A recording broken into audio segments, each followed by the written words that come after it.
Hey, what's up, guys? Hope you're having a great afternoon, and you're listening to the Citizen Watch podcast, the number one source for development news and in-game events and content.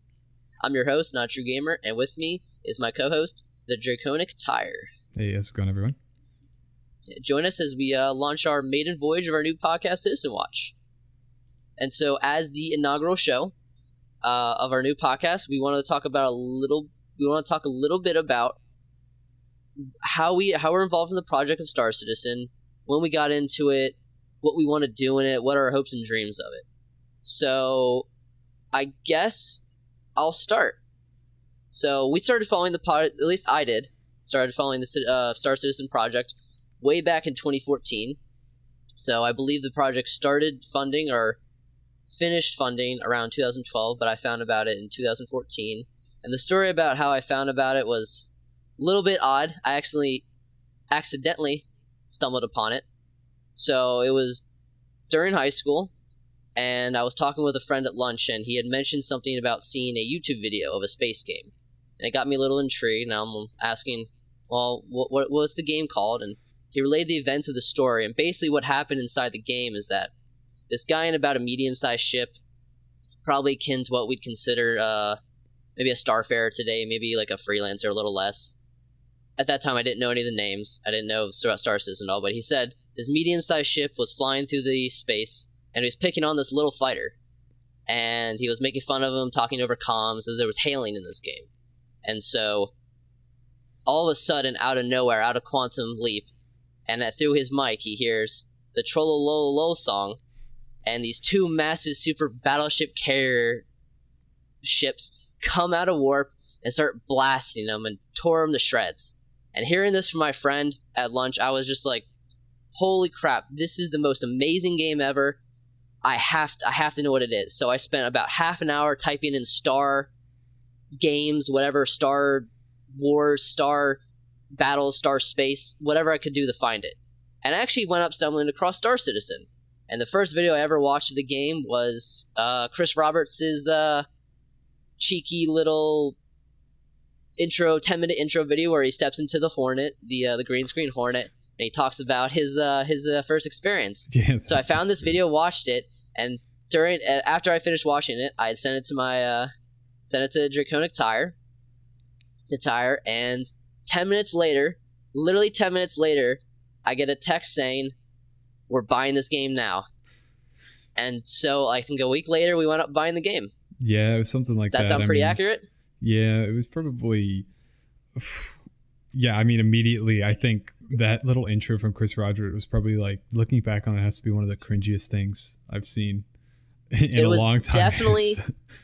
It was definitely a it was definitely a huge nerd geek out thing though, because just seeing him do that, especially back in 2014, because lots evolved from back then. There wasn't really any type of space games going on at all. It was kind of a low point for gaming, honestly. Yeah, definitely. Call of Duty was beginning to go downhill really fast. Halo 4, rest in peace. That scarred me for a little bit. There's not too many things that was going on right then in terms of the gaming world, and so this was this huge new thing I found, and it just excited us a bunch. So yeah, it's the hype at that point. Yeah, definitely. We were in desperation for pretty much looking for a game, and I think the first 2 years after that, we probably followed the game daily and talked about it constantly, nonstop. I mean, it was ridiculous how much we were paying attention to this game. I mean, it kind of died down for a little bit, but now it's built its way back up with the recent news. And I had watched CitizenCon, and that was definitely quite the interesting spectacle. No, I think I've definitely followed the game more than you have. Probably. I at the last 2 years, I've kind of drifted away from it, but got back into it now. I know you've been adamantly following it. I basically, ever since, well, it's a little wrong. I started following it pretty heavily. There wasn't a lot of news, though, going on. There wasn't, actually, when we started following it, I think it was around October of 2014. I don't think Around the Verse was even a thing. I think they were still doing 10 for the Chairman, honestly. That's how long ago it was. Mm-hmm. Yeah, it was. The Arena Commander module had literally just come out a month before. So I tried playing that. Obviously, FPS, not that great. All I had was an Aurora, so I kept dying. It was getting really frustrating. But I knew the game was still in development, still really early development, and so I thought, no biggie. I didn't follow it. I don't think I really started following it heavily until about 2 years later, actually, where about a month before Gamescom, the famous 2016 Gamescom, where they showed the procedural tech landing on the planet, I started following about a month before that, and I'd watch Gamescom, and then after that Gamescom, it instantly hooked me, and from there on out, I was looking at the Reddit several times a day. I subscribed to all the big YouTube channels, trying to get all the information I could, and that consumed my life for basically 2 years. And I took a little bit of a break earlier this year during the summer. Not much was going on. I wasn't really interested in mining and whatnot after 3.2. Yeah, 3.2 came out, but then this CitizenCon 2018 got me excited again, and I started following back on the project, and I pulled a tire in with me again. So now we're full engrossed in it. So so we actually got into. Of course, that was most of the inspiration to finally get down to this podcast was seeing that CitizenCon and seeing the actual work and being blessed with the FPS. Oh yeah, definitely the FPS. Now that's finally that was the goal. Time. It's like we'll start doing some content. That's what I always said to Tires. Like we'll start doing some content whenever we can actually play the game well, because before then it's hard to get enthusiastic about a game where you go in and it's just frustrating. You get like less than 30 FPS everywhere you go. You can't do anything. But now after the new well, at least it's on PTU right now, but after the new OCS implemented, at least the client side version of it, we went from frames of like 30 something FPS below 30 to now I'm getting 50 regularly, and my highest case is a little bit around 104. Especially in Port Olisar. I mean, that was Port Olisar, absolutely horrible. Like you wake up and you barely play. It's still bad, but it's not like I still get frame drops to like in the teens, but that's I consider that hitching. Yeah, it's more rare now. Instead of being the constant FPS of like 15 FPS and then getting 0 FPS for a second or two, and then going back into it and trying to get your ship out at 10 FPS, and it was ridiculous for the longest time. But I mean that's basically what our story is in terms of following Star Citizen, and really what we hope this podcast to be is, I saw a lot of podcasts out there where they just go over the basic news of the week and that's all they talk about. But I think this podcast, and I talked with Tier about this a lot, is that we want to go over the news, but we want it to be brief enough, and we want to have a special segment at the end of every single podcast around halfway through and talk about like some real issues that we don't think anyone else is talking about. For instance, I know there's only a couple podcasts out there that really go in depth about the flight model. That I forget the name of them. They only post on YouTube, but they're really great. We'll have to link them down in the description, but you guys should check them out. Another podcast. I mean, there's not many podcasts that are specific. That go into specific details on things. That's what we want to do. I mean, me and Tyre and I were really big into FPS combat, and I have a huge background in PlanetSide 2. I mean, I played PlanetSide 2 for probably 40 years now. I have a little over 1,000 hours in it, so I think that's something I can bring to the table that not too many other content creators have out there, because I think FPS combat and just transitioning to combined arms in space, seamless transition from space to ground warfare. Ground warfare, first of all, has never been done in any game before. We saw a little bit of it from the Battlefront 3? Yeah. The Battlefront 3 leaked footage, they had a couple of it. They had a little bit of it. It would have been beautiful. Obviously, that never came out. No. But I don't think a lot of people are talking about it, and CIG is definitely indicated by all the ground vehicles and stuff and everything they've said about planetside warfare that they want to have that. But I think there's a lot of problems that we'll talk about in future episodes, future podcasts, that really need to be addressed and the community really needs to be thinking about. Because, I mean, this is my opinion of the game, and this is where I'm coming from. The game has not yet proven itself to be good gameplay-wise. Now, the game obviously is going to be great graphically. We all know that. From a technical standpoint, it's going to be great as well. I mean, they have seamless transitions to the planets.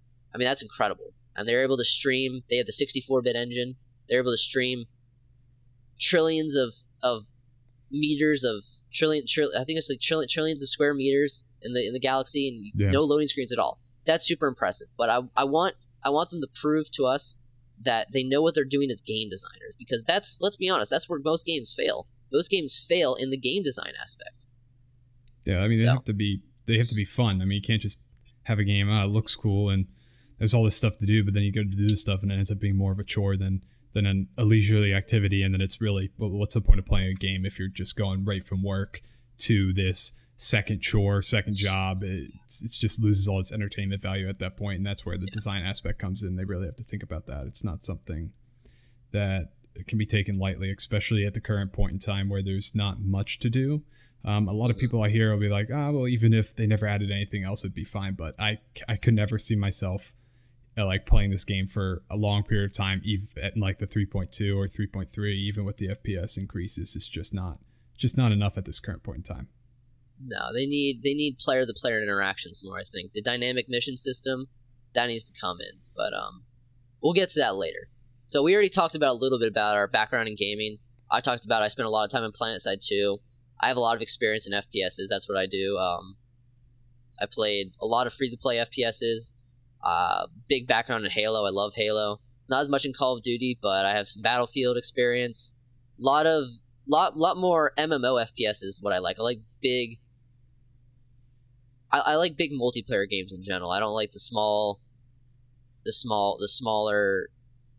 FPS designs. Although I will play CS:GO sometimes, but that's a little bit different of a thing. But FPS is mainly my main interest. Yeah, the other thing is Blacklight Retribution. That was a big thing, but it's not like. Oh yeah.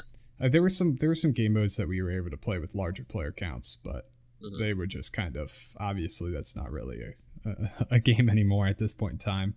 But it's definitely, it gives us that futuristic vibe, but it's not not really relevant anymore. But it definitely helps to kind of give us a feel of different FPSs and something, because it was definitely a different take on it, especially with their customization system and whatnot.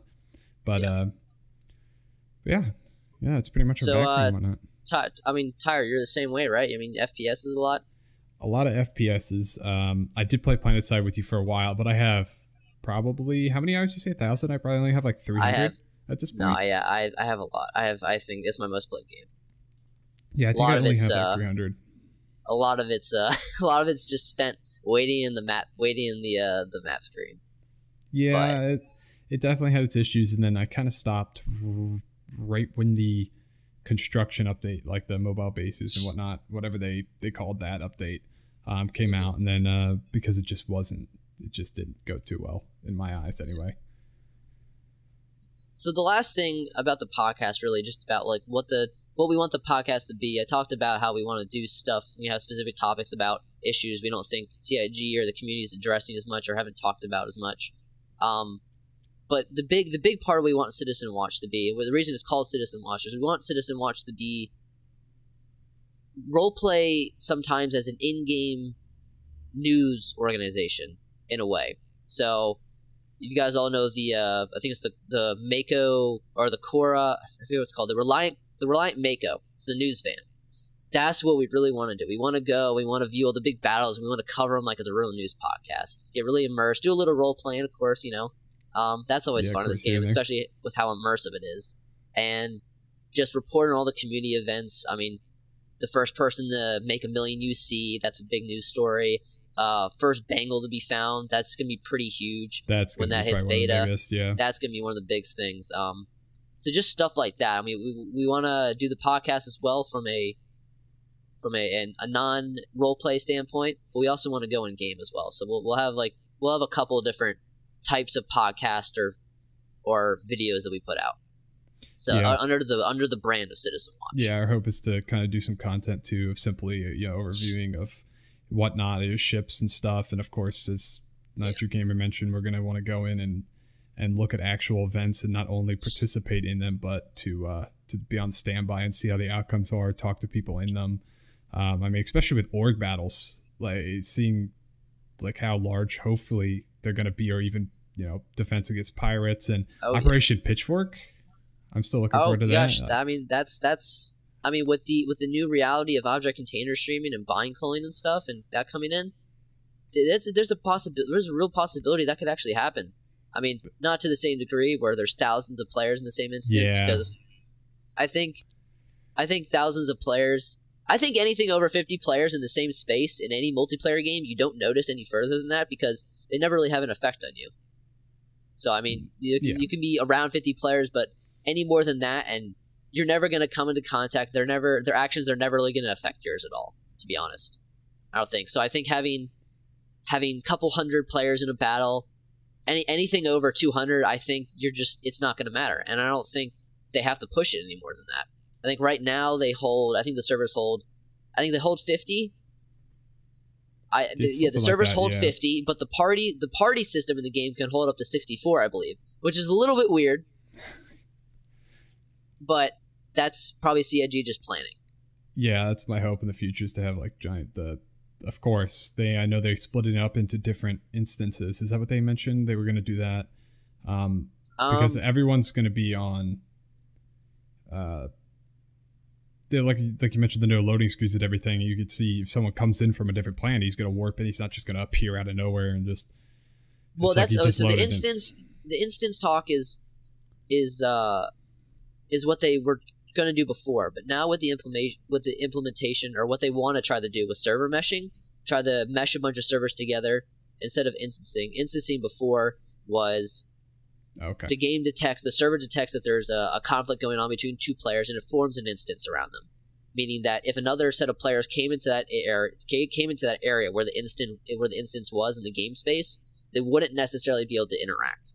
Now with server meshing, I believe the plan is to allow all the players to be able to interact, no separate instances to be created, so that players can't be in the same spaces and not see each other, or players can be in the same space and not see each other. Because I know a lot of MMOs do that, especially when you go to, like, say a quest giver or whatnot.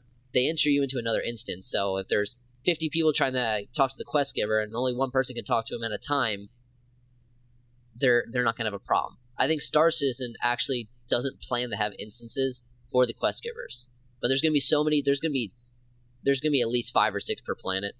That's what I was hoping. That was one of my big issues, because if you played Warframe on the Plains of Eidolon, there's this character called Kanzu who pretty much is the one who gives out all the missions. And when you're on a server and there's like a crowd of people surrounding the entire thing, it just kind of drops your frames, first of all.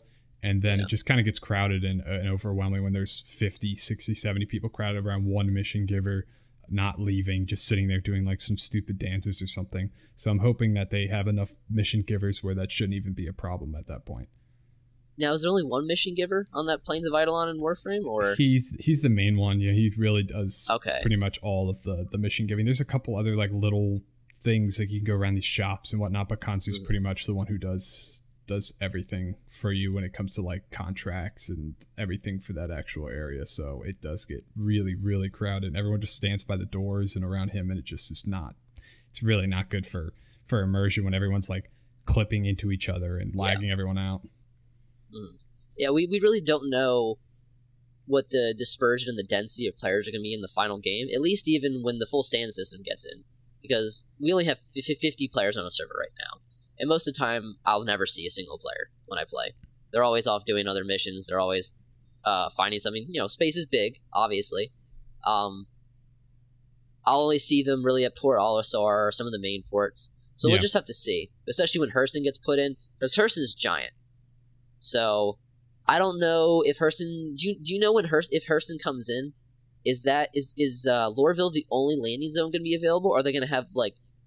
I'm assuming they're going to have Outpost, obviously, but they're going to have other smaller landing zones, or is Lorville going to be the only one? I haven't heard if they planned on having like any other major ports or cities or anything. I know Lorville, obviously, they showed that off in CitizenCon, and the business. I know that. The business district is coming out. Business district is coming in 3.4. The business district is the giant building in the center. That's I believe that's being built for 3.4. Yeah, that's coming later on, and then we get the landing zone, of course. But yeah, right now 3.3, that's not going to be it. No, yeah. Speaking of 3. Unless you have any other topics, unless you have any other thing to say on that. Hello? I mean, other than we're having a little bit of a desync on the microphone. Oh, geez, okay.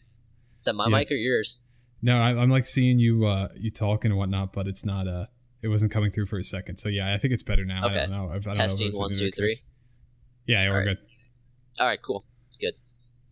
Just if you want to add anything else on the topic, I think we can move on to 3.3 and not 3.3. We'll live on to the state with the current state of the game and how it's formed over time and everything, how we've seen it. Yeah, it's definitely something that we need to pick up on, especially because not many people address it. They kind of stay in the moment and the time of 3.3 and talk about that, but they haven't really talked about how I personally don't think people have as big of an issue with the game taking as long versus people having an issue with the lack of progress that they seem. Because up until like this 3.3 patch, I mean, the FPS has been horrible. We really don't have much to do.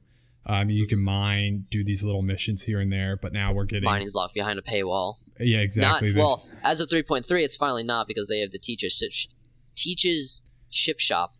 But I mean, we all know the prices are ridiculously absurd for that. We'll get to that a little later.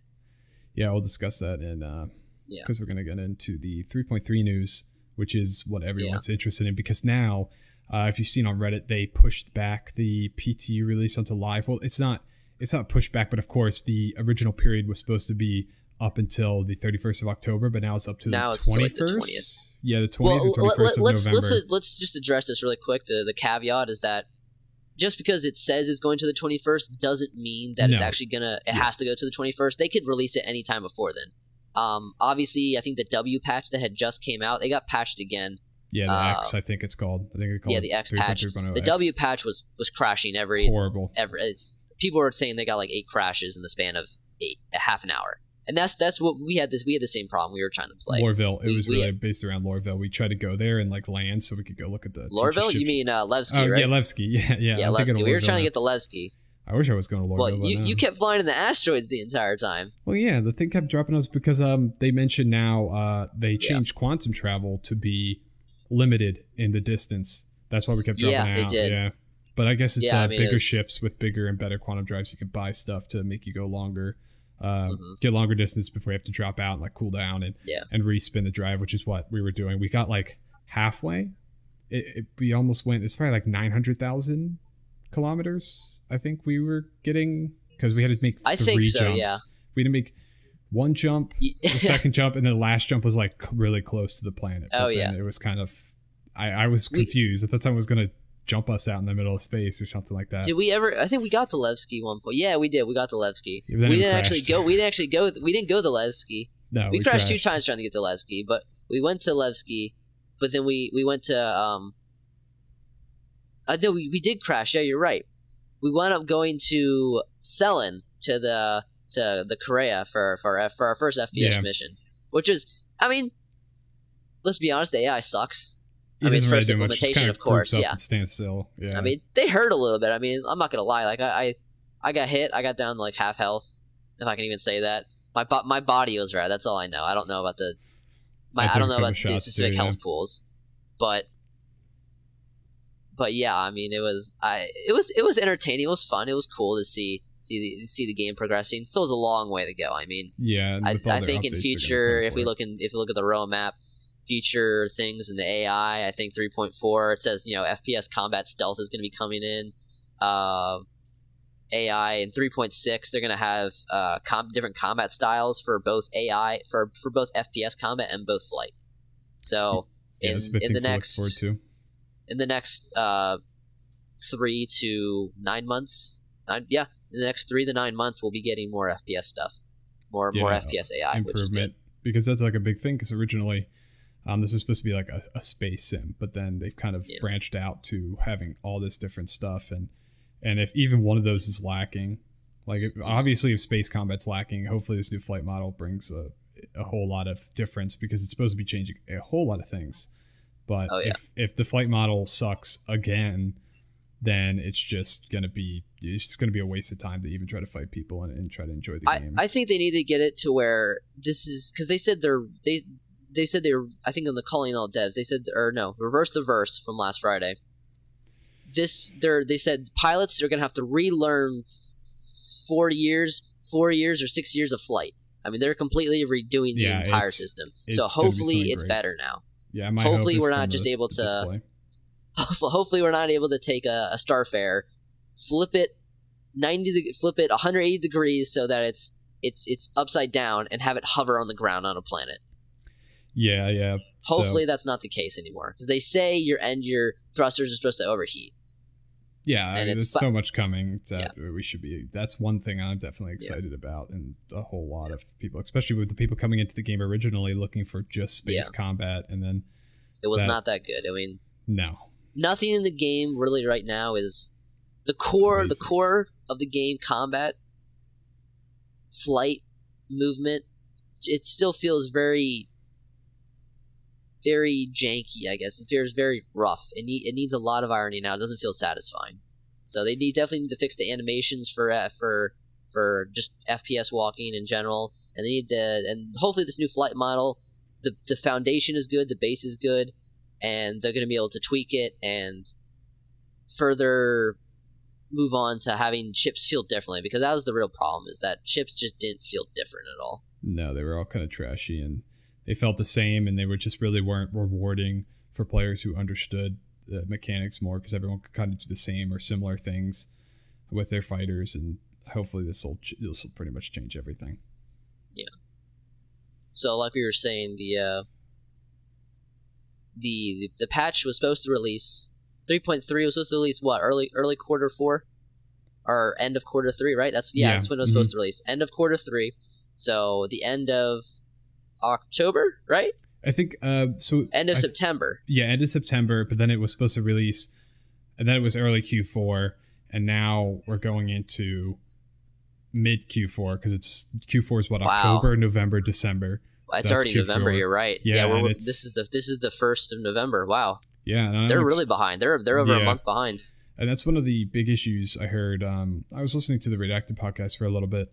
One of the main concerns was, it wasn't really a concern. They kind of dismissed, like, oh, this is the first time in the quarterly system that they've missed their deadline, which I kind of think that's a big thing, considering. Well, I mean, it's good. I mean, they've managed the. Hopefully, this is a one-time thing. Hopefully, this is an exception. Yeah. Hopefully, this has not become the norm, because I liked, as much as I don't like them rushing to get stuff out on time, we need quarterly updates. We need some kind of promise. We need regular content drops, because without that, they've even said it themselves. CIG has said it, that it keeps them on pace. It keeps them on track. It's kind of like the publisher where there is no publisher. These dates set a goal, and they have to meet that goal.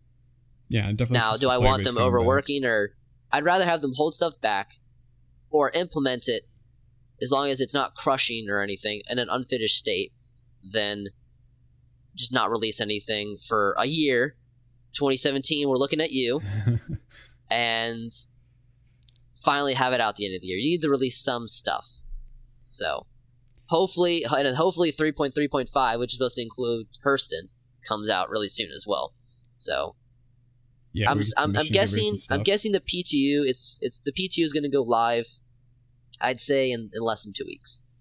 That's my hope, it feels really good, because I feel like with all this delay, I'm not sure if the rest of their content's getting pushed back too, because they're having to work on this stuff later and later into the year, and is that going to affect stuff in the future? Is it going to affect how they're working on ArcCorp and some of their other mission givers and all the good core tech and stuff? My hope is that they're just working on that simultaneously, which is slowing this down a little bit, because I'd rather have this get slowed down and the other stuff released on time than have this, completely focused on. Well, if we know anything about CIG, is that their art team is on point, but their game design team needs to pick up the pace a little bit. Their game design team has not reached the same level of quality that their art and technical teams have. So I'm just waiting for the day where that happens. I'm waiting for the day where CIG amazes me, and I can say with definite confidence that Star Citizen is not only going to be a really pretty looking game, it's not only going to be a really technically amazing game, it's going to be a really fun game. And I know obviously fun is subjective, but I think you can easily tell the difference if the majority of people go into the game and have an enjoyable experience versus there's a lot of different problems with the game and core significant elements of the game just don't work together. So Yeah, I mean, as long as the majority of people, if like 90% of people are having fun and the 10% aren't, you Yeah. can't really take the word of that 10% of people to completely change things. No. As long as 90% of people, I mean, if it's like 50-50, that's kind of different because I'm sure you have things to improve on, but it's just as long as most of the people are having fun, we should be fine. Hopefully, it's probably just the people who are getting picked on and getting attacked by pirates all the time that say it's not fun. That's probably what's going to end up being the people who like run their ship into an asteroid or something. Oh yeah. So you want to move on to 3.3 and the ships and stuff and the vehicles released in it? Yeah, sure. To kind of give you a little bit of background, Star Citizen, the alpha of 2.0, which was the release of the first persistent universe. Is that right after Star Marine, or is that before Star Marine? I actually forget when Star Marine. I think it's before Star Marine, right? It's before Star Marine. So Star Marine, the first implementation of Star Marine was 2016. 2.0 was 2015. Yeah, it came out in December 2015. 2.6 was Star Marine. That came out a year later. Came out a year later with, I believe, it became a Star Marine, and it came out with the new changes to the flight model again. So we had that change. And then 3.0, which is the planetary surfaces, which is being able to land on the moons and whatnot instead of just being able to fly around space, was December of 2017. So that was pretty much what built the base. It was like late December, I believe. I think. Do we have it on the doc where when 3.0 came out? It was the 23rd of December, so it was like right before 23rd. Christmas. It was literally the day before Christmas, or Christmas Eve. Yeah. Wow. So they were like probably pushing this out right before they were getting their yearly break for Christmas, and that was just not. Hopefully that doesn't happen again this year. Hopefully we get 4.0. Although 4.0 is looking like it's going to be delayed into late January at this point, which sucks. Yeah, that's what my thoughts are right now. Hopefully they kind of get back on track and get things so not everything is pushed back by like a whole month. Hopefully things slowly start to pan out. So, but yeah, I mean, like the next couple patches, they can get slowly back further. They can maybe like half a month late on the next release, then a couple weeks late on the next one, and then finally get back on track. Hopefully, we'll see. We'll see what happens. But we need to make sure we hold CIG's feet to the fire on this one, because they did promise that they'd have these quarterly releases, and they need to stick by them. That's the promise they made the community, and CIG has a big habit of breaking promises a lot. So they keep telling people stuff that they cannot follow up on. That's probably another big thing with people complaining is everyone, they're like, well, it's probably going to be out here, and when in reality it's like months later. So it just ends up being like this complete disappointment over and over again, especially with Star Marine. For those of you who remember Star Marine, what was that, 2 years delayed? 2 years? It was about a year and a half. I remember. Yeah, I remember. Yep. It was supposed to come out mid 2015, came out the end of 2016. Yeah, so that was probably the biggest disappointment at that time, from scrapping their original project to delaying it indefinitely to finally redoing it, and that was just disgusting. But that was past. But now we're actually excited for the 3.3 patch, and that's what's important now, because that we originally thought it might come out yesterday, because that was when their PTU thing. But considering what the W patch was, it was pretty much obvious that they are not even ready, especially even with the X patch. I tried that a little bit and I still got crashes around Levski. I landed. Okay, because I haven't downloaded it yet, so. Yeah, I wanted to go land because I want to do a little bit of a video on Teach's Ship Shop, and I just crashed after like 15 minutes of getting to Levski and stuff, and I just couldn't do it anymore. I was just going to wait for the next update, which hopefully that comes out sometime soon, where they fix most of the stuff and kind of get things ironed out. All praise the Delta patcher, because by God, that was a great implementation they had. When did they implement that? They implemented that. They implemented that last year. Yeah.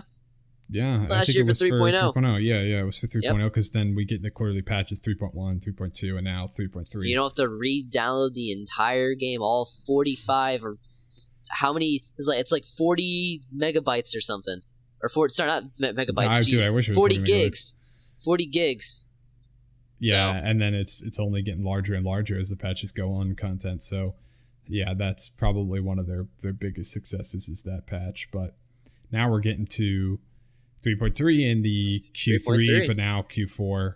As we said, it was meant to be released the end of Q3, and now it's early Q4. Probably going to be released mid Q4, and then 3.3.5 is on their on the roadmap it says 3.3 is the start of Q4, which is so I consider not. the start of Q4 the latest you can consider the start of Q4 to be the first month. Yeah, so they've already passed that. So that's already passed. So it looks like 3.3.5, unless they come out with some miracle and merge the two patches, is probably coming out sometime closer to the end of November. Maybe we'll see it. Maybe beginning of December, or even with the 3.4, it might get even pushed back to 3.4. So that's our hope to have that. But yeah, I mean, you're here for the good news. So we're going to tell you about it for those of you who aren't as informed and up on the roadmap. We'll obviously leave a link to the roadmap you can check out. Roadmap's updated every single Friday, or supposed to be. If there's like a big holiday or something, they're not going to update it. I don't think they updated it after CitizenCon. I don't remember. Back last month, but I think this is last updated August 26th, so it's supposed to be updated tomorrow. So we'll see what happens with that. So do you want to, Tier, you want to go over the ships right now? The new ships coming in the 3.3? Yeah, this is probably what a lot of people, especially from CitizenCon, we saw the Anvil Valkyrie, which is, as they mentioned, there's no cargo space, so we don't get to see any of that. It's a troop transport and gunship, really. Yeah. It's meant for dropping people down, and then just providing fire support after that. It's the Anvil Valkyrie. It's a little bit different from a lot of the other. From a lot of the other drop ships, right? Yeah, you could hold. They said you could hold vehicles in it. You can't put any other ships in it. It's not big enough, and you can't even store any cargo, which kind of confuses me, because I know someone was talking about how they wanted to have, with more and more ships being implemented, they need to specialize more, because you can't just have like 3 ships that basically do the same thing around the same price point. But then the thing is, with no cargo hold, I mean, you're dropping troops off and stuff. I mean, really nowadays, you see like even our kind of troop transports from any kind of country on Earth, we see the use of troop transports carrying something, whether that be, a box of rations that they're going to drop off, or maybe some more ammo for, tanks or for the troops specifically, or weapons or whatnot. And the complete lack of cargo space, I guess, really leaves it up to the planning of the pilots and the communication between the pilots and the soldiers to make sure that they have the supplies that they're going to need for the entire drop. So it's not going to be good for, like day operations or longer than that, because then they're going to need more ships. It's simply just for like, I guess it's like smash and grab, I think would be better for it. I mean, it's a huge ship. I mean, they said it can't even fit into the. Did you read the Q&A for the Anvil yet for the Valkyrie? I watched the little video, and I don't know if because they said it can't fit into the Polaris, yeah, the Polaris or even the Idris. I mean, we've all seen the Idris hangar. I mean, that's a giant. And so if you look at the Valkyrie in game, I haven't seen it in game yet, except for the CitizenCon demo. I mean, it's a huge ship, so it's not going to be able to fit. It doesn't even fit in the Javelin. In the Q&A, they did state that for each seat there's a weapon rack, or there's 2 weapon racks or something. So you can hold ammo and you can hold weapons in there. So while it doesn't have any technical cargo space, it does have spaces. It does have a lot of place to put weapons and armor and gadgets and whatnot. Yeah, so, you specifically need for the actual purpose of the vehicle, which is dropping troops off. Yeah, I mean, would it be nice to have like 4 SCU of cargo, maybe even 8? Yeah, something to hold a little bit. It would help, like maybe even like a container or like a panel on the side that they can open up and store extra magazines even. Yeah. It doesn't have to be physical cargo, like being able to store minerals or whatnot, because that's not its use, but something at least to give it a little bit of more viability in combat to help its troops. Well, I mean, if you want a lot of cargo space and be a troop transporter, just get the Hercules. Yeah, buy the big. Massive. The Hercules is the big. What is the equivalent to in real life? Oh, what is it called? Oh, it's not. It's not the 130, is it? It might be the one. The AC-130. I know that's more of a gunship, but I don't know. I think there's a variant of that. But I know what you're talking about. It's massive. Yeah. And it's just used to drop tanks. You see it all the time in Michael Bay movies and crap like that, and any kind of like military movie you see it. So. Yeah. All right. So So, well, I mean, Yeah. right here it says it can't even fit in a Javelin either. No. So Idris, Polaris, Javelin, it doesn't fit in any of those I mean, ships. we don't even know what the Javelin's hangar is going to look like. I mean, I'm surprised that Javelin even has a hangar. So. Yeah. I think it's probably going to be small, relatively small. But of course, now we're moving on to. I think we should say the biggest thing for last. We'll talk about the Mustang reworks right now. Yeah, we'll talk about the Mustang reworks, and then we'll get to like the big release, the Kraken, and stuff. So you own a Mustang, don't you? I used to own the Mustang before they did the revisions on it, which is obviously coming out this patch. And they showed it off, and I'm kind of regretting it. I actually said took it into support to ask. I'm like, can I like downgrade my package and get like some in-store credit that I can use to upgrade later? Because the new Mustangs look so good. They're just like, if you go look up an image of them compared to the last one, it's not like a huge like form change, but just the implementation that it's just so much more sleek, and it just has that blocky feel to it that just gives it, I don't know, it's just something about it. Like I wish I had the Omega, which was it's just something about it. It just looks good. The Omega looks really nice. Although I like you looking at the roadmap, just the regular consolidated Mustang Alpha, like the color scheme, really like that good. Black with that orange. I think that looks the best by far. But I think that's just the general overtone for the Mustang series. Yeah, that's that. I mean, that one is, I think, the base model, right? It's the Alpha is the most basic and cheapest one. The Omega is something that you got special with if you bought like an NVIDIA graphics card. Mm-hmm. But you didn't. I completely upgraded that to like a 300 series, and then right now I have a Drake Cutlass, which I guess at the same time kind of not. Yeah, don't trade the Cutlass, man. Like, the Cutlass is it's so good. Is the best multi-role ship right now. Yeah, it's just great. But I'm still jealous that some people are going to have this Mustang Alpha and all the different Mustangs and stuff. But yeah, that's it's definitely time that they did something for it, because no one liked the Mustang. Every single time I heard the Mustang, I was just like, ugh. It was kind of like that basic, like dirty, like. It's just that fighter that you could start with. It just wasn't that great, and it's kind of at that point you might as well just upgrade to like a Gladius or an Avenger or something.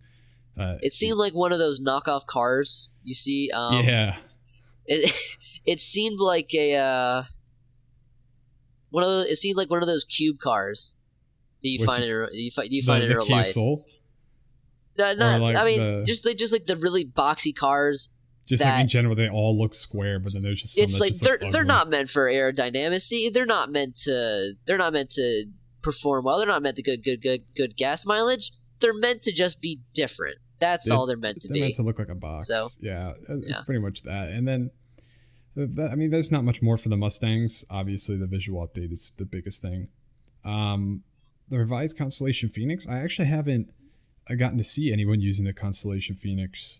But I know there's a luxury variant, and then I've seen inside of it. I mean, it's cool that they still have a giant cargo space underneath where the living is, but we still don't really know the significance of luxury gameplay and what these ships will really do. I mean, they've said a bunch like, having this nice space and having all these things, NPCs will be attracted to it or whatnot, and you'll be able to pay more.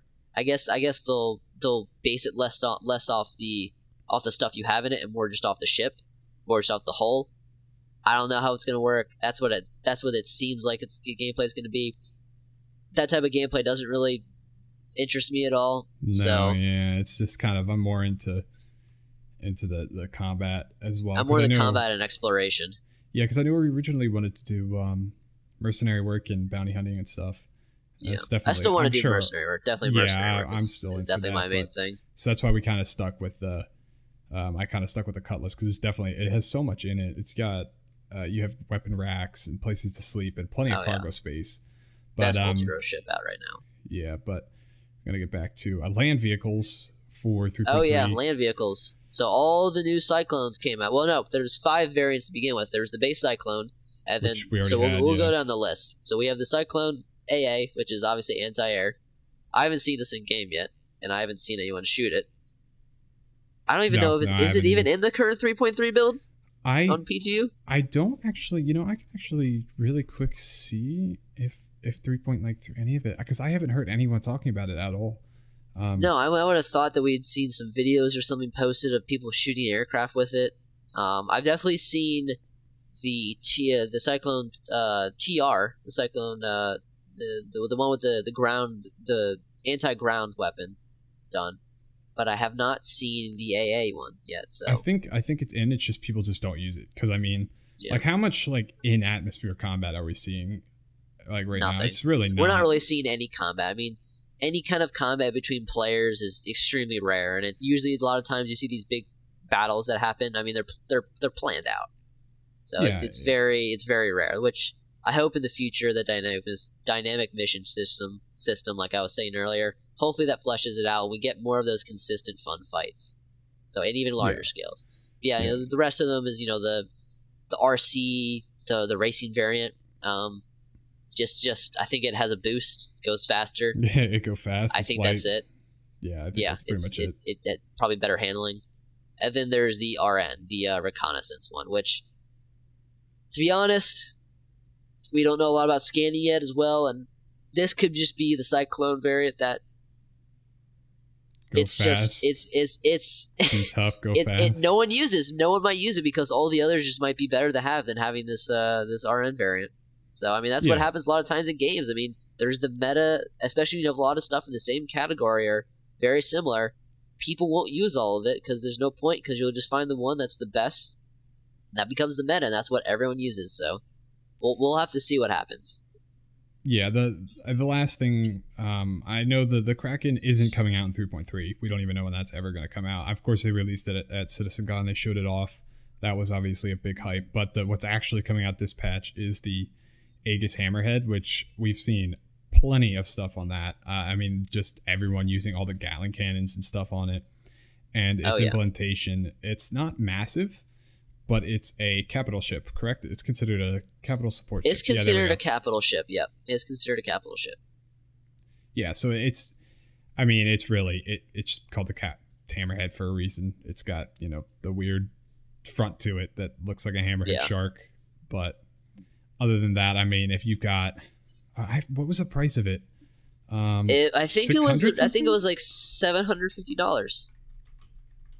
Actually, I think it was $750. I think what the price of it was. $650. Yeah, it was $650. Okay. And that was for I think I was just pledged. I don't think they have a war bond version of that at all. Have you gotten the Go Inside one yet in 3.3? I have not. I've only seen people having fights with it on like YouTube.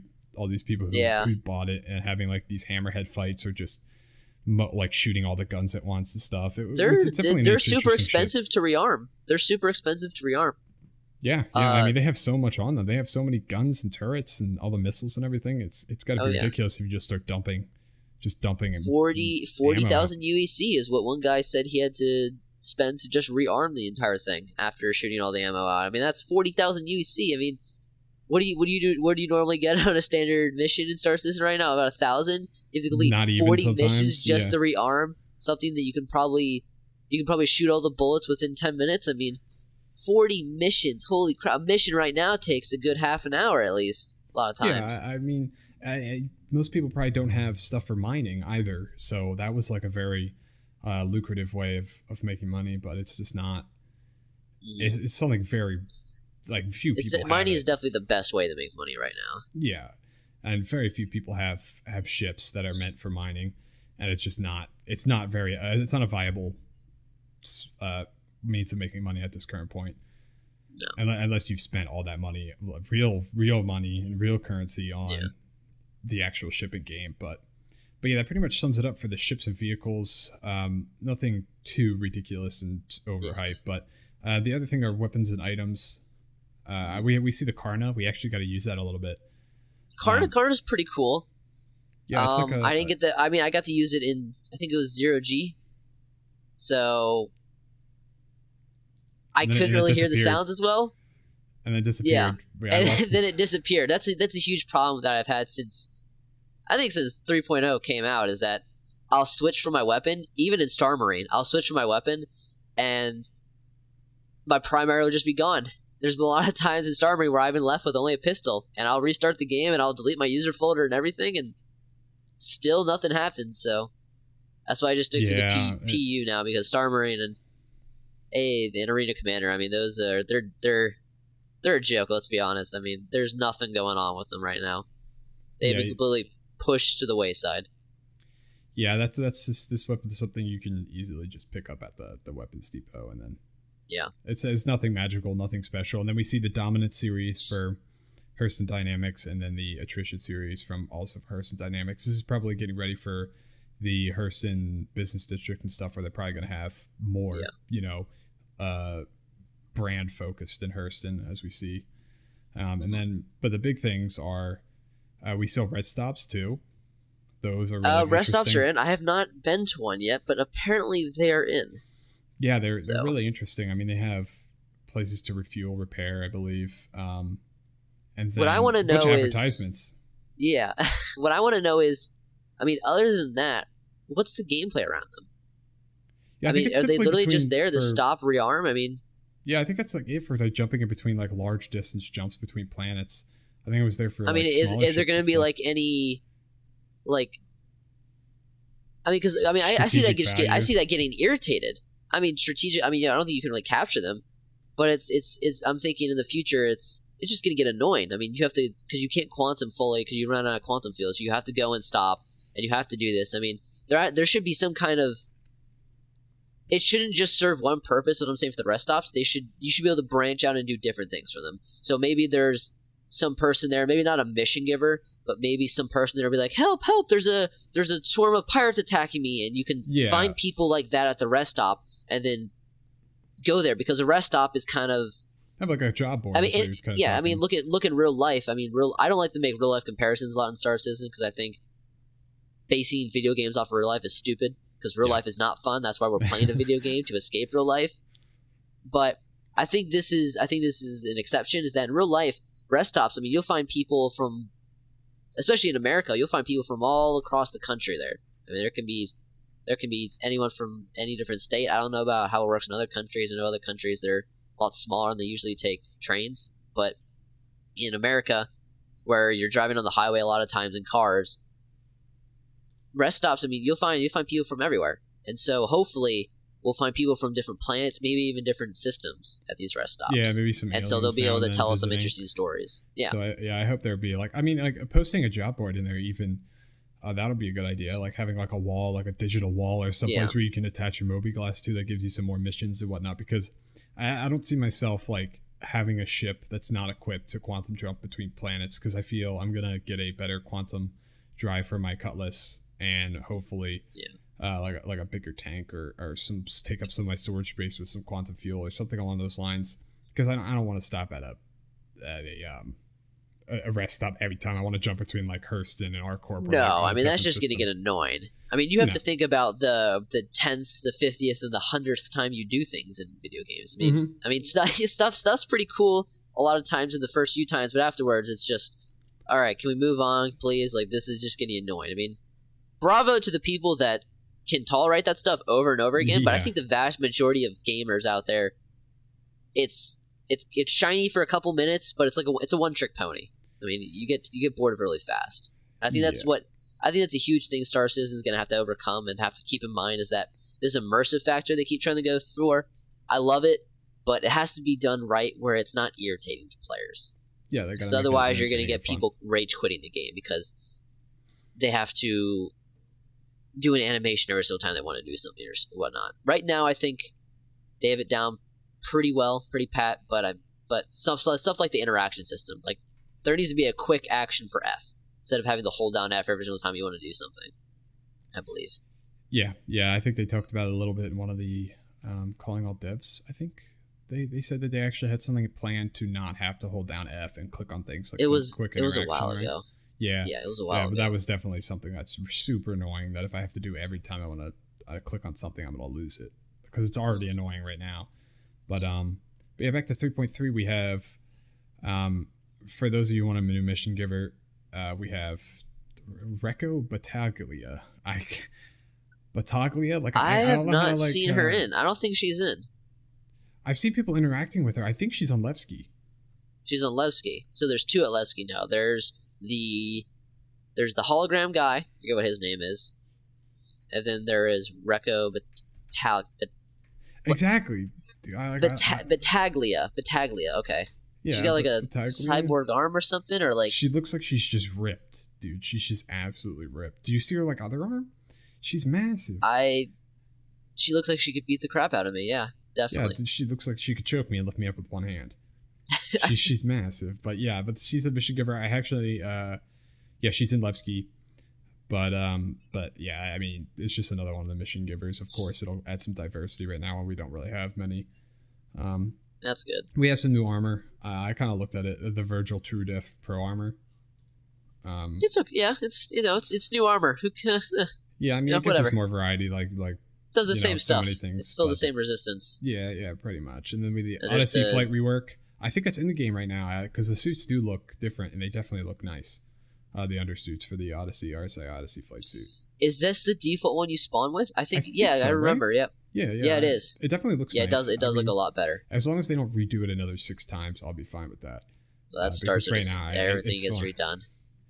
But I think we pretty much covered everything. We got our FPS combat and stuff. Well, I mean, you want to go over just really quick the gameplay systems, new systems in.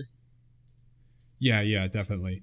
So we have I'll go like we can go like every other. Yeah. The first thing is the ship system degradation, which is pretty self-explanatory. Degradation of ship systems. I mean, there's some components you can upgrade and stuff, and we're getting wear and tear now, which reduces performance, but it's nothing massive. It's something that we were expecting for a while, and I know they talked about a lot. So I guess it's finally. It just needs to be balanced because right now it's really freaking quick.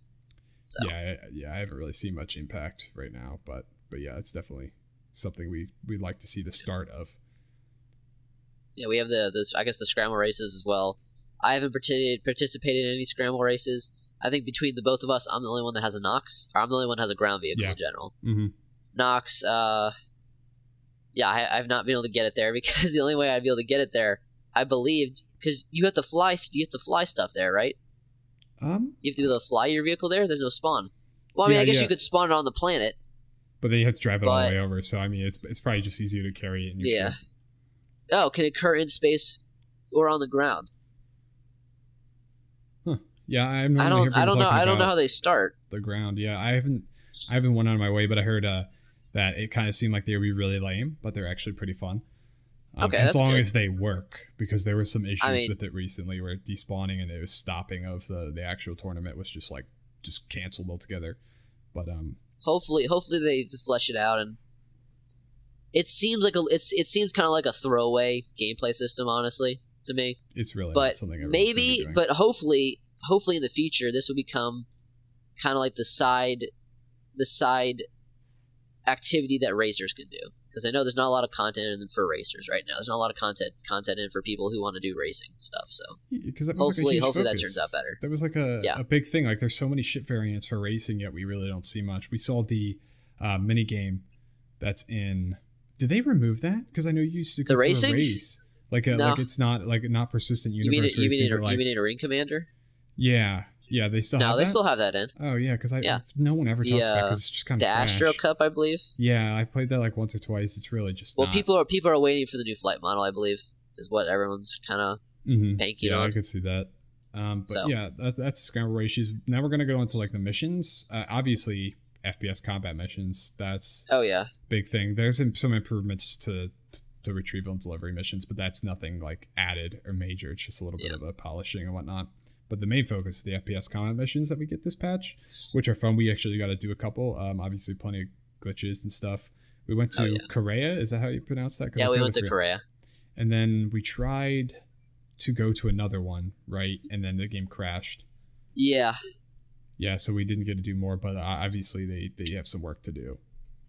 I mean, because the AI die really quickly. They die pretty fast. So they just kind of stand still. They don't really do much. And they all kind of grouped up, didn't they? They were all like one room, just talking to each other. It was really awkward.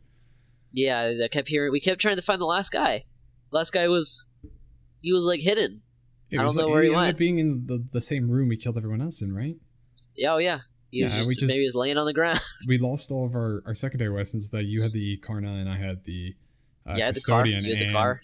And then we just bought railguns as our secondary. Just used it, and we just blew them away. So I mean, it really wasn't that tough. I got hit how to use a MIDI pen, but it really wasn't anything spectacular. It wasn't that bad, no. Good start, but nothing magical. Yeah, it was like the first time. It's like the first time for anything. It's wow, this is cool. So I remember the first time we went into the PTU 2.0, and we went through the what is it called? I can't remember. The oxygen ceiling rooms. Oh yeah, the airlocks. The airlocks, yeah. Jeez, yeah, I'm an idiot. There we go. The airlocks. I'm like, wow, man, this is so cool. And now it's like whenever I want to go into one, it's like, can I please all just right, get through? Come on, let's just get it through. I mean, let's go. So at least they made them quicker. They made them a lot quicker than they used to be, which is nice. Yeah. All right, so the next thing they implemented, I have not tried it out yet. I don't think you've tried it out yet because you don't own a mining ship. No, neither. But there's asteroid mining now, so if you liked planetary mining before, speaking of which, they also have improvement to planetary mining on. They have improvements to mining on planetary bodies. So they have asteroid mining, and they also have improvements to mining on planets. So I guess it says the UI and the general functionality was updated. So yeah, why not? Yeah, I mean, we see the last couple of things. There's nothing. I don't think there's any really like big major. It's mostly improvements, the kiosk improvements. But we had this big glitch where you get stuck at the kiosks. I actually had got that experience. It didn't know how to get out, and I had to quit my game. The transit systems. I can't tell you how many times I'd spawn at Levski, and I'd open up the elevator, and the elevator itself, the physical item, would not load in, and it would just be a completely black, just a black hole, and you step through it and you fall to your death. So maybe that's what they did. Hopefully they fix that. So turrets, right? We were talking about turrets. Yeah, we're talking about the view of the Cutlass turret, and I mean, it's definitely. I mean, it feels kind of fine right now, but the visual side of it, like you can't really see much. But I guess it's not really what it's meant to be. You're not meant to see everything. You're supposed to be on the top of the ship, shooting for the top of the ship. Your pilot's supposed to help you get into view so you can get the full firepower of your ship. But overall, I mean, the turrets are okay with the gyro stabilization and whatnot. Okay.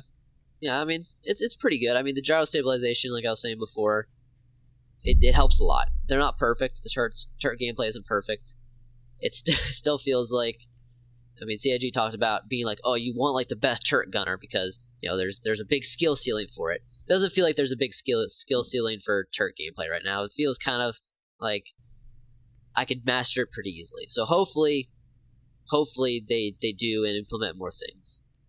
Yeah, but we'll have to see. We'll have to see where that goes. Yeah, definitely. And then we also have the other big thing is ping and scanning. That's implemented now. I know they've been over the course of this PTU. They've been adding it to more and more ships and fixing that. But yeah, that's something that people can look forward to if they. Well, I mean, they already had it. They expanded it to larger distances. What it says because they had to have it for mining before 3.2. Yeah, and they're kind of polishing on different ships, and I know some ships didn't have the pinging and scanning. Yeah, I think they were having some issues with it, but now it's kind of getting worked out. But yeah, that's overall that's pretty much the gameplay aspects that we're going to be seeing. But obviously, what everyone's the most excited about is the tech. Is FOIP. Everyone's excited for FOIP. Yeah, everyone's excited for FOIP, even though it's a total gimmick. That's the best new feature out, guys. FOIP. You can talk with your face. Yep, VoIP, and FOIP. VoIP is voice over IP, and FOIP is face over IP. Is that correct? I don't even know if I don't think they have the IP part of it working now. No, I don't think you could talk to people through it. They might have fixed that though. I think it was a couple weeks ago that you couldn't actually talk to anyone. So hopefully it's working now. Yeah, I've seen so many people like excited, like, oh, this is the best thing ever. It's like, have you ever seen that, whatever that game was that was released on Steam a while ago that basically took your face and copied it with the webcam onto, like, some animal or something? It's not, like, some new magical thing, but it's definitely, you know, like, if I see anyone talking in-game, like, if I see their face moving in mentally challenged ways, I think I'm going to have to, it's going to get violent. I think Rainbow Six Siege 2 let you take a picture of your face, put it onto the character, and I think the lips would move sometimes. I think. Dude, I know Rainbow Six Siege let you take a picture of your character, take a picture of your face and put it on your character, but it didn't actually let you move it. It's pretty cool tech. Like you were saying, what were you saying? It's a what? A gimmick. It's definitely it's a gimmick. I mean, it's a cool thing, but I mean, unless you're a hardcore role player, I don't think you're going to find much use in this feature. No, I mean the voiceover though, IP is good though, because then you could talk to people. That's okay. Yeah. But like the VoIP is just whatever. Yeah, the big thing, of course, though, we want to get to is the reason why we're even doing this podcast in the first place, and that's OCS, that's Object Container Streaming, finally in after being delayed since January, I believe, since the launch of 3.0. It is finally in. Thank God. Yeah, Jesus. This is why we're seeing our improvement performance hand in hand with bind culling. But do you want to go over the bind culling real quick? Yeah. So bind culling and OCS go hand in hand for people that don't know. I think we have it in the doc. The official description of what bind culling is. Yeah. Yeah. So the official description, it says, bind culling works to aim to help improve performance in multiplayer by cutting down the number of entities that exist on clients. Entities too far from a player will be removed from the local client, and when the player moves or the server otherwise detects new entities entering the player's range, they will be added to the client. Because clients will then only consider updating entities that are near to them, the overall CPU load will be reduced, and the performance should improve.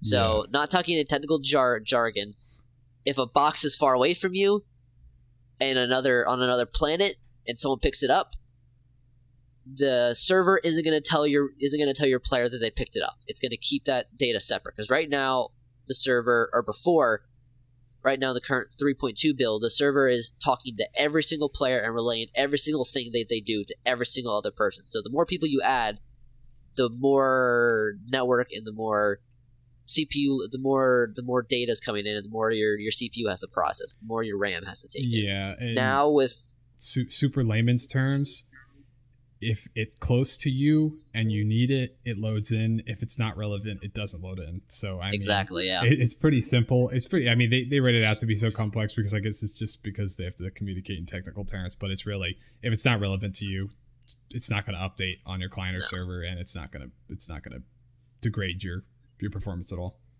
And the important thing to realize is that bind culling needed object container streaming to be in.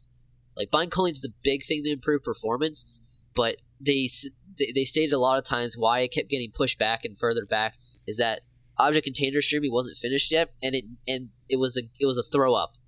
It was a throw up in the air. It was a random chance whether it would work or not without object container streaming. What object container streaming is, you wanna detail exactly what it is? Yeah, so I think to put it in a lot not technical terms, because I couldn't explain this in technical terms regardless, is object container streaming. You can break it into three things: the object, container, and then the streaming.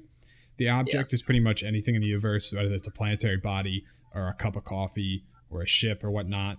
So that's the object part. And then the container part is a group of objects. It's basically a little area in the game world, like a certain squared area. Like, let's say your hab itself is the container and the objects are in there. So that's your object container, is your room, your area containing those objects, ships, whatever you want to call it. And the streaming refers to I'll read this part out. The stream refers to the ability for the game client to load and unload containers within the game world as the player moves around. So it's really just, it's kind of like bind culling. It's taking what's relevant to you and what you need and loading it into these object containers so that you're not loading in the entire universe at once and you're not having all this stuff. It reduces it. It helps with performance, as well as RAM usage is going down quite a bit. So yeah, one of the examples that it's stated is, an example would be jumping from one planet to another, whereby the old planet unloads for the client and the new planet loads. But then originally it would keep that other planet as well loaded. So now it's a whole lot better for performance. And if it's relevant to you, loads into an object container, and it loads these object containers and unloads the object containers that are not relevant to you. Yeah, I mean, all you have to know is that it's good. It's good. It's good. You want this in the good. game. You get good FPS, and it helps that a lot. The big three main things we're waiting on techno-wise, we already have two of them, was the object container streaming and the bind culling. And the last thing we need to have every single system in and to have multiple planets in is not multiple planets, to have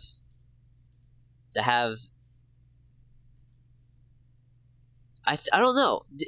So basically, to have multiple systems in the game, we need server meshing. What server meshing is it combines a bunch of servers and seamlessly stitches them together so that you can go from one server to another. So instead of having a bunch of different servers and transitioning from one server to another and having to go through a loading screen, server meshing literally just stitches them together, meshes them together, and seamlessly allows you to transition from area to area in the game. That's what they want to have. They want to have a single shard, as Chris Roberts keeps talking about, a single shard universe. So yeah, I don't know if that's necessary for Hearthstone or for ArcCorp. It might be. Yeah, my hope is that it comes out sooner than later, of course, but we don't actually know. Yeah. I don't think anywhere on the roadmap states the release of this yet, but we are hopefully going to see in the near future within the next year or so, because that'll definitely help. And then obviously the actual persistence in inventories. But that sums it up for 3.3 for the most part. There's a couple other little things like the purchasing at the ship shops. And that was a big thing. Yeah, the TJ ship shop. I mean, that's something we've been waiting for since 3.0. They kept pushing it back and pushing it back. So I'm really glad that we finally got that in. So yeah, I mean, finally, except for the bloated prices or the lack of missions that require will give you the proper currency to purchase these ships. It's a good step in the right direction, I think. Yeah. I'm sure they won't be putting any of the new ships that come out in the shop. That's for sure, so they can make their money off of it. Oh yeah. But yeah. Even still, I mean, it would take people years to get them, honestly. Exactly. And plus, everything's reset. The server gets reset every single time a new update comes out. So, I mean, just for now, hopefully, I don't think they need to lower the price of the ships. I think they just need to up the amount of money you get. Honestly. Yeah, definitely. Because I mean, the ship prices probably aren't ridiculous in that universe, if you want to call it. Yeah. But the missions are obviously, it's like poor man work at this point. Yeah. So yeah, I think the last thing that we want to touch on is the Kraken and how that went the Kraken, down. the new Kraken, the Kraken, the Q&A for the Kraken.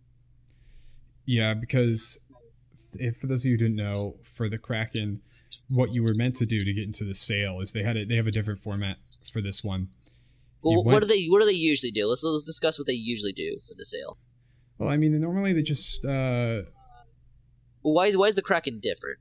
Well, the Kraken, you have to send in the Kraken's a large ship. So normally for the little ships, they just put them on sale and then everyone can buy them. For the large ships, in order to create this artificial scarcity, as they like to call it, they have a limited number of them. Yeah, and they did war bonds and then the. I guess it was just regular purchasing because I know it was the war bond, and then I guess the other one was just in credit purchasing. Yeah, so right? There's a specific number of war bond purchases and credit purchases. War bond purchases are new money, as in you can't melt ships for in-game for in-store currency, in-store credit, and spend it on that. You have to spend real money. You have to spend new money on it. There's a certain number. So I think the majority of people that were in the first waves spent it on the credit side, and so it was more war bond ships left over. And so yeah, you can go ahead and explain what the difference between the waves and the normal type of sale they do. Right now, I mean, for the Kraken, they had wave 1 through 7, and 1 through 6 was the exclusive purchasing. If I remember correctly, if you got on the wave 1 through 6, you were guaranteed a ship. Yeah, you were saved a ship in that spot. It's not like it didn't really matter if you were wave 1 or wave 6. You still were guaranteed a ship. But then wave 7 was a free for all, pretty much, where you weren't guaranteed a ship. It stopped the spamming F5 over and over and over again. Yep, and everyone was trying to get their hands on a ship. But the biggest part of this is how they went about actually choosing the waves, and that was. There's a little bit of controversy around it, yeah. Yeah, it was. You had to write an essay or a role play for why you should have the ship or why you want it, and it was up to 1,000 words. I know it was mentioned a couple times, 1,000 words, and you sent this in, and then they would. I'm sure they read them, Yeah, I don't think they read all of them. I mean, there had to be I'm thousands. sure they read all of them. You think so? No, sarcasm slash S. I think I think what they did in order to like ascertain as to what was the who wrote the best paragraphs, best like why I want this is they had a program look for the number of words used, number of different words used, so you could just like hold A down and press space over and over and over again. And then you had to have certain words a number of times. Like you had to have the word Kraken in there. You had to have the word I love or whatever. You had to have a word like ship or carrier. You had to have a bunch of keywords probably, and the more of those keywords, the more times you used them, and the longer your paragraph was, I think the further up the waves it put you. I think that's how they did it. Could I be wrong? And they just chose the paragraphs with the most amount of words in them. Could be most amount of characters, probably. I should have started spamming. But I heard Failure to Report. You ever listen to him on YouTube? Yeah, I listened to him a little bit, yeah. He said that he only typed in one word, and he got into wave 2. He typed in interest, and that was it. And he okay, then. He got into wave 2. So he says that he claims, of course, that it's probably they just picked the people who have spent a lot of money on the game. And they're like, you're rich, you spent a lot of money on the game, good, you get a ship. Well, that's probably the case, because in other cases, I mean, there's people that wrote a lot and they spent under it. Well, no, because I think in order to even purchase the Kraken, you need to spend over $1,000. I think that was the barrier to entry, because the Kraken itself was over $1,000. The Kraken itself was. Do you know how much the Kraken was? 1,650 credit and then 1,400 war bond. I know. It was 1,400, yeah. 1,600. So in order to be able to see the ship, in order to be able to get into the waves to even purchase it, you had to have spent over a certain amount. But I know people that haven't spent like $10,000 or something on the game, that spent like just over $1,000. They filled out the entire paragraph and they got into the higher waves. So I don't know exactly how they calculated it. I don't think it was based off the consurgence or who spent the most money. I don't think that was the case. So yeah, I wanna believe that they cheat people out, but I know they probably didn't. I want to believe that it's just like, you spent lots of money on the game, you get in, and you didn't spend a lot of money on the game, you didn't get in. But who knows? We don't know. I mean, they haven't really. I'm done spending money on this game. I've spent $100. I think I spent over $100. That's it. You know. Yeah. I have 3 ships. That's all. That's all I need. I know you said you have an Aurora. You have the Avenger. No, I don't have an Aurora. I have an Avenger. One? I have an Avenger. I have a Nox, and I have the 85X, because I wanted a 2-seater ship. Yeah, I remember that. I wanted a 2-seater ship. That's it. So and then I got the Nox because it was cheap, and I thought I could LTI it, but I'm done spending money. So, if anything, I will keep my Avenger Stalker. I will melt the 85X and the Nox for something else. I mean, together, I think that they're not even $100 together, so I couldn't really get anything. I mean, the last time they had a under $100 ship, yeah. I mean, yeah, I could probably upgrade my Avenger. That's it. But I want to keep the Avenger because I like the ship a lot, and they just redid it, and it's really nice. So yeah, they're gonna give you your better sucker punch cannons too. Oh yeah, finally. But yeah, I mean, that's been like years. That's the Kraken sale. I mean, a lot of people are hyped for it because it's a capital ship. It's like a janky aircraft carrier for like civilians. So if you're planning on, you can't buy the Kraken anymore, but no. I'm sure they'll have it. I'm sure they'll have it for like the Christmas sale, the holiday sale coming up. Around December in about a couple months. We're seeing the anniversary sale too. Yeah, I'd wait honestly to get it because we don't know. CIG has barely. I don't think they've even. Honestly, barely is stretching the truth. They've ever so subtly talked about what capital ships and boarding gameplay will look like. We know nothing about it. I mean, it could be a colossal failure. I mean, no other game has ever really done boarding, ever. Like, and from a detailed first person perspective in terms of the ships, like fully realized ships, no game has ever done that. No. Even just with capital ships in general. I mean, I'm trying to think. I mean, there's been a couple early access games that have tried something. But that's old school simple. Battlefront 2. But I mean, those were static ships, though. Mm-hmm. Yeah, those ships were static. Different. There's so one it's just flying. pretty much. It's literally flying from level to level. You're not talking about moving ships. No, yeah, these were static. And you couldn't really fire the guns from inside those ships. No, it was a very basic old thing that, I mean, that's like the only thing I can really think of, but for going inside there was another game that's been on Steam. I spent $10 on it. I got it refunded. That had moving capital ships you could go in between. I forget what it was. Though. It was bad. I know Warframe at the most recent con for their game. They actually had boarding gameplay. I remember.